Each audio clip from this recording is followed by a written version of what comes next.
bahasanya Conok, yaitu perlu ada pembatasan. Saya ingin bertanya Pak, kan menurut pemikiran dari Thomas Hobbes tadi, negara itu dibutuhkan untuk mengelola konflik yang terjadi. Lalu kenapa dalam suatu pemerintahan negara tersebut masih terjadi konflik Pak? Di saat peran negara sendiri BBM ini, pemerintah menaikkan harga BBM yang subsidi, tapi menurunkan harga BBM yang non subsidi. Apakah itu termasuk keadilan Pak? Terima kasih.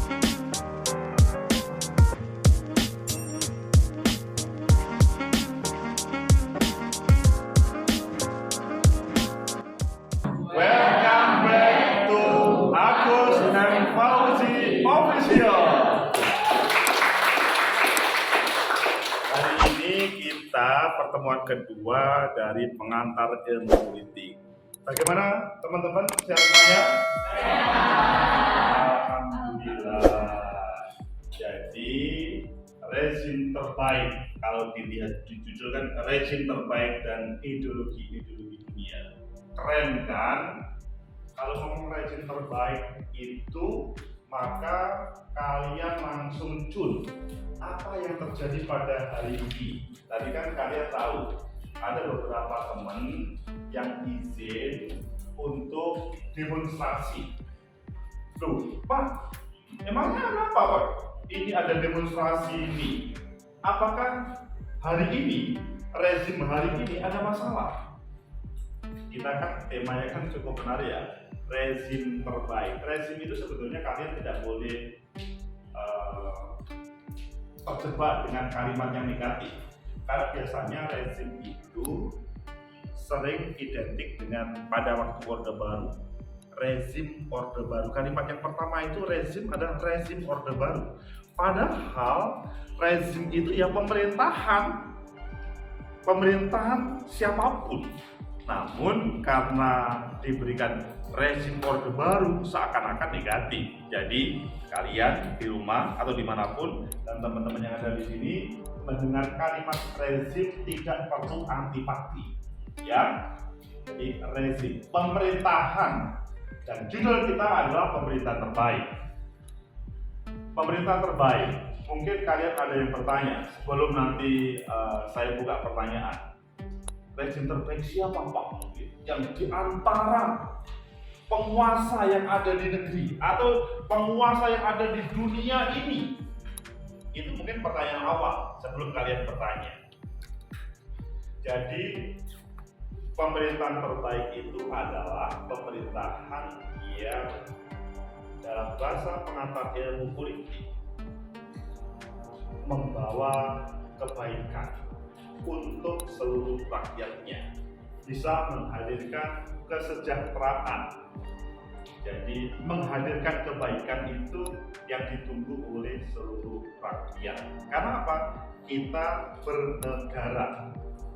Nah, coba kita lihat di dalam tampilan ini rezim terbaik dan ideologi dunia. Selanjutnya kita next.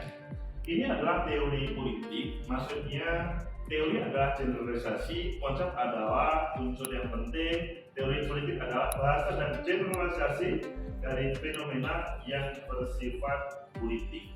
Maksudnya, karena kalian pada kesempatan ini belajar tentang pengantar ilmu politik, maka dihubungkan dengan teori politik yang mengupas salah satunya adalah rezim terbaik. Selanjutnya kita lihat juga bagaimana posisi ideologi politik yang di situ penting bagi negara, rakyat untuk menentukan masa depannya. Selanjutnya, ini adalah sebuah negara. Jadi kalian mulai awal tadi kita ngomong negara merupakan integrasi dari kekuasaan politik. Di situ ada yang namanya legacy. Jadi kalau ngomong sebuah negara, maka ada sebuah kekuatan politik yang memerintah.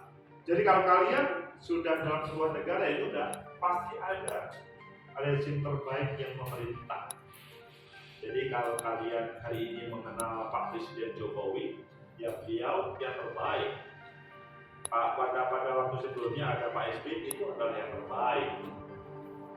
Sebelumnya Pak Bu Mega, Gus Dur, Pak Habibie, Pak Harto, Bung Karno itu adalah yang terbaik ketika itu. Namun ada pertanyaan, loh Pak, mengapa ada demonstrasi? Sebagaimana hari-hari ini juga muncul demonstrasi. Emangnya, katanya tadi kan Pak Agus mengatakan, itu ada rezim terbaik, tapi kok ada demonstrasi? Itu yang perlu kita cari jawaban. Mengapa muncul demonstrasi? Jadi BBM naik itu menjadi pemicu individu dalam kehidupan sosial. Ketika sudah tercukupi maka tidak akan protes. Namun kalau ada sesuatu yang hilang atau sesuatu yang berubah yang tidak bisa diterima, maka protes itu. Protes itu sesuatu yang normal dalam kehidupan sosial. Jadi kalau kalian itu ada yang protes, gak usah bingung. Memang kita mulai kecil itu biasa diprotes, atau sebaliknya mau protes. Dari kelas ini coba, siapa yang tidak pernah memprotes? Coba tanya ke atas, ada? Gak ada kan? Jadi semua pernah memprotes. Ya. Sebaliknya pertanyaannya, apakah ada di antara kalian itu yang tidak pernah diprotes? Yang paling manja di rumah? Kalau manja biasanya nggak diprotes kan? Ada? Yang pasti semua. Jadi kalau ngomong diprotes dan memprotes itu terjadi pada kehidupan kita. Begitu juga bernegara, sehingga kita anggap saja biasa itu. Pada waktu Pak Harto, Pak Bung Karno, Pak SBY juga biasa di demo. Intinya adalah rakyat mengingatkan terhadap kebijakan yang diambil, bukan like and dislike, tetapi mengingatkan kebijakan. Kembali lagi, itu rezim terbaik yang pada proses demokrasi kemarin itu dipilih oleh rakyat. Selanjutnya kita lihat ini rezim terbaik keseluruhan tata masyarakat politik, ekonomi, dan sosial budaya yang dianggap terbaik bagi negara-negara bangsa. Rezim terbaik digambarkan pada materi kita kedua itu untuk negara-negara bangsa. Sebenarnya tidak fokus dalam satu negara, semua. Jadi kan sebetulnya ini ada hubungannya dengan pertemuan ketiga besok. Kita mengenal liberalisme, komunisme, sosialisme, fasisme. Itu yang akan kita hubungkan. Jadi sebetulnya rezim terbaik itu ada hubungannya dengan mana sih yang terbaik antara fasisme, kapitalisme atau liberalisme, komunisme. Itu adalah pilihan-pilihan oleh berbagai negara. Namun dalam skala kecil pada kesempatan ini bolehlah kita agak tarik kepada wilayah yang teknis pada negara tertentu, gitu ya. Selanjutnya pada halaman diklik, bisa? Pada halaman selanjutnya diklik. Oke. Ini Socrates. Kita menampilkan apa yang disampaikan Socrates ya.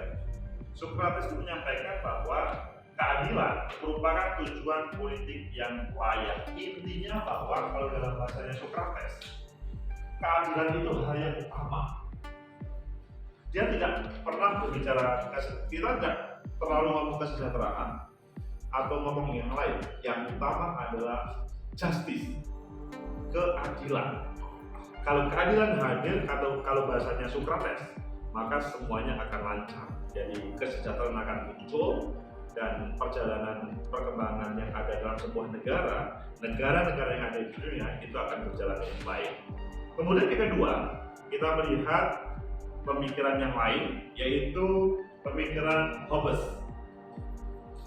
Pada dasarnya manusia mementingkan diri sendiri dan bersifat rasional. Manusia cenderung berkonflik. Thomas Hobbes ini hanya bercerita bahwa manusia-manusia yang ada di berbagai negara ini pasti pernah berkonflik. Mengapa? Individualismenya muncul.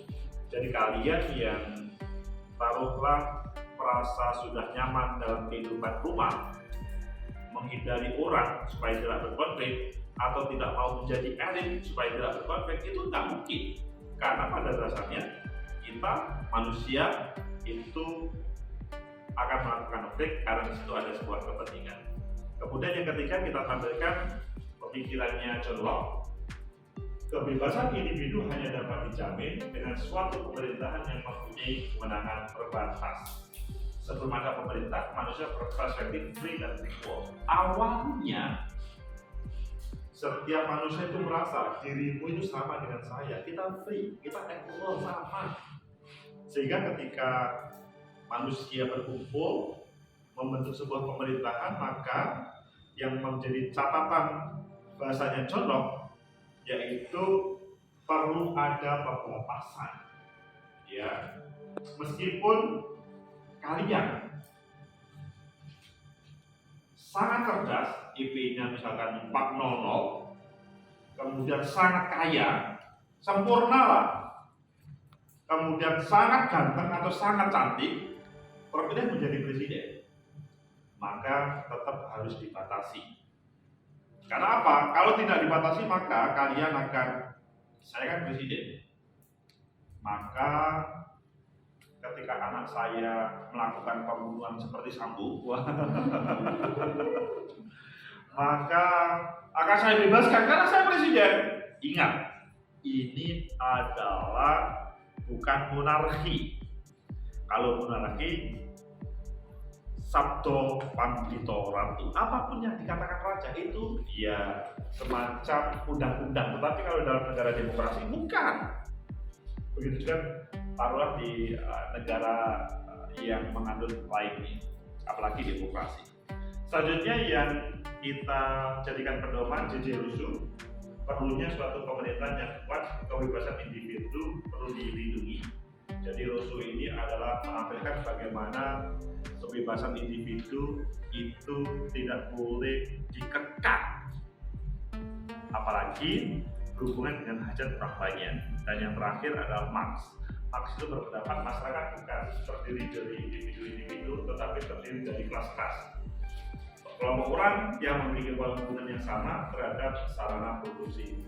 Marx agak berbeda cara berpikirnya sesuai dengan pengalamannya Marx di taruhlah di Jerman atau berkehidupan Marx lainnya.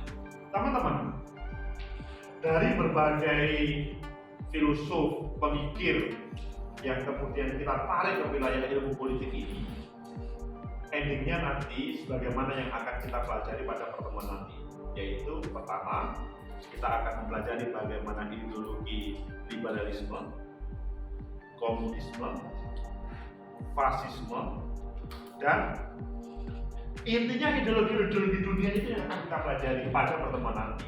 Namun kita pada saat ini adalah cukup mengira-ngira dari sekian itu mana yang terbaik. Adapun demonstrasi yang terjadi pada hari ini oleh teman-teman yang kemungkinan tidak setuju dengan yang dilakukan oleh kebijakan pemerintah, maka itu salah satu yang juga menjadi atau yang kita pelajari dalam rezim terbaik ini. Itu pengantar dari diskusi kita pada siang hari ini. Sekarang kesempatan kalian untuk bertanya. Mungkin ada yang berbeda pendapat dengan saya atau bertanya, silakan sambil menyampaikan namanya, silakan. Nama saya Taksia Kristina. Oke, Taksia.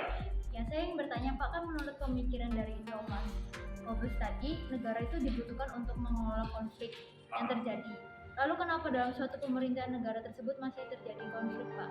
Di saat peran negara sendiri menjadi pengelola dan penengah konflik, tapi kenapa konflik tersebut masih terjadi seperti perang saudara dan lain-lain?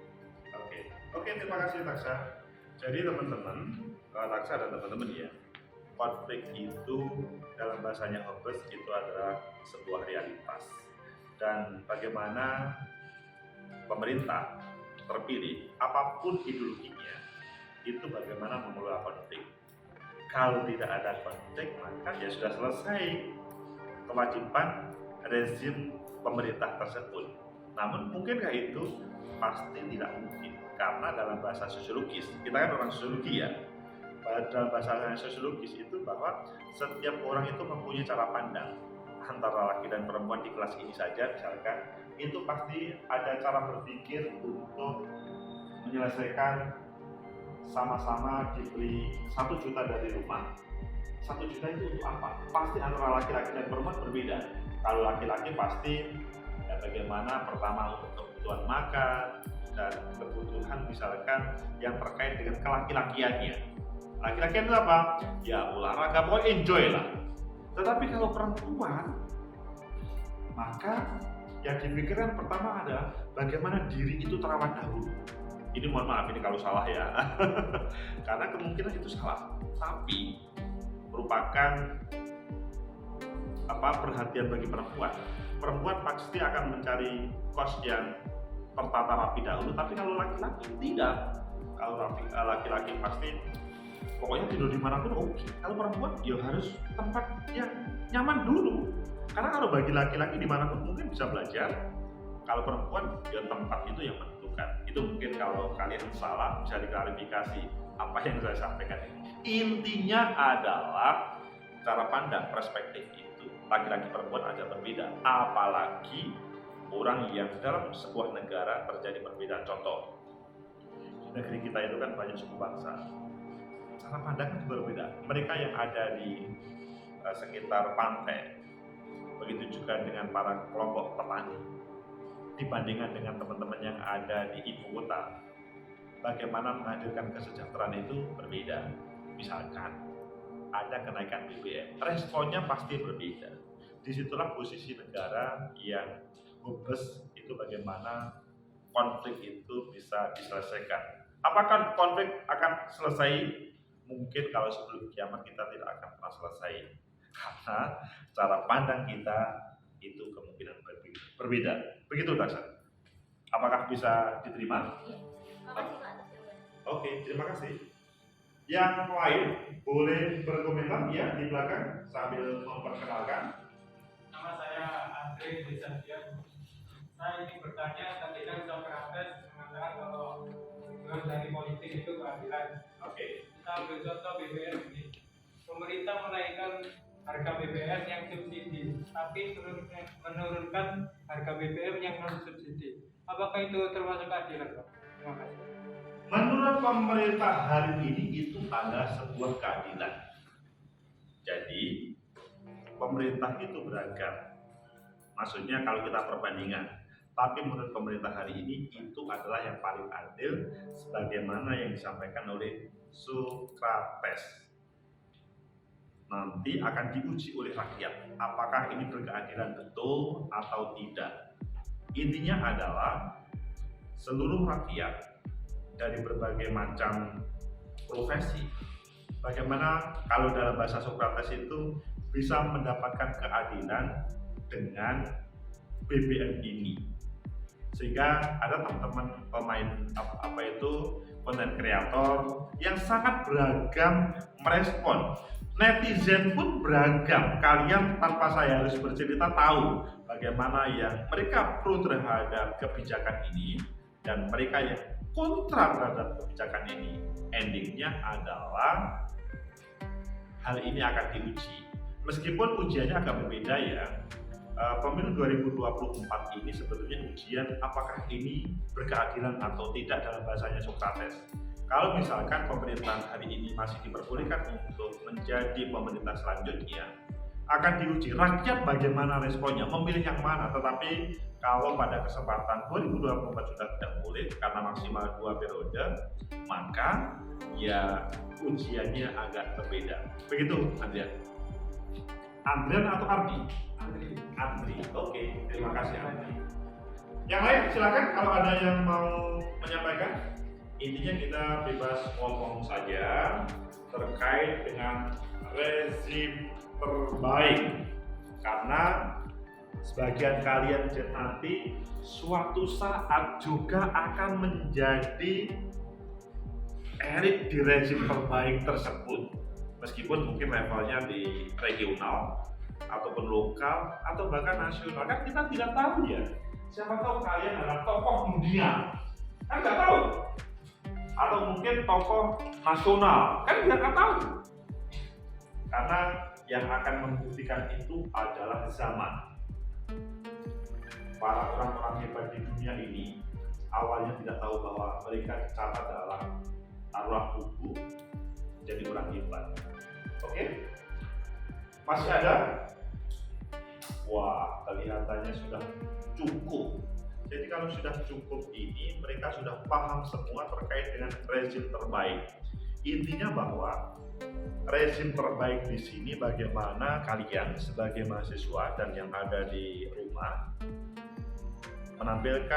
melihat sebuah tampilan sebuah pemerintahan itu tidak cukup subjektif, tapi harus ada perbandingan sehingga bisa melihat mana yang lebih baik dan kembali lagi pada permasalahan awal, siapa yang bisa menghadirkan kebaikan bersama itu adalah rezim terbaik, menghadirkan keadilan, menghadirkan tanpa konflik dan lain sebagainya. Semoga bermanfaat. Ketemu minggu depan. Like, subscribe, comment, and share. Sampai jumpa.